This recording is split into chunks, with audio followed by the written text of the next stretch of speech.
लारकाना मामा के ख़बर ॾींदा हलूं। तालका रिपोर्टर गदा हुसैन जी रिपोर्ट मुताबिक़ रिटायर न करण तां पाण साड़े फोत थियल अहलकार मोहम्मद याकूब दायो वारे मामले जी इंक्वायरी मुकमल थियण बैदि अॻूणो शीट क्लार्क मोहम्मद नवाज़ मक्सी ऐं जूनियर क्लार्क खे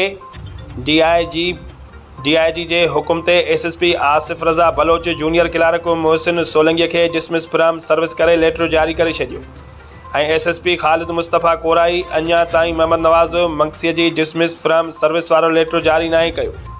इंक्वायरी रिपोर्ट में मोहसिन अली सोलंगी एतराफ़ कंदे चयो त मूंखे शीट क्लार्क मोहम्मद नवाज़ मक्सी चयो त पैसनि खां बग़ैर कंहिं बि पुलिस वारे खे रिटायर्ड नाहे करणो, पर अफ़सोस मरकज़ी जवाबदार मोहम्मद नवाज़ मक्सी जो लेटर अञा ताईं जारी नाहे कयो वियो।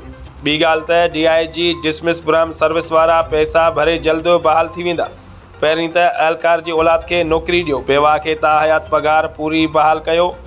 मथियनि जवाबदारनि मथां 302 क़त्ल जी FIR दाख़िल करे मोहम्मद याकूब दायो जे नाहक खून सां इंसाफ़ कयो। बाक़ी त हज़ारें डिसमिस फ्राम सर्विस वारा बहाल थी साॻियो ई ज़ुल्म जी बाज़ार गरम कयूं वेठा आहिनि।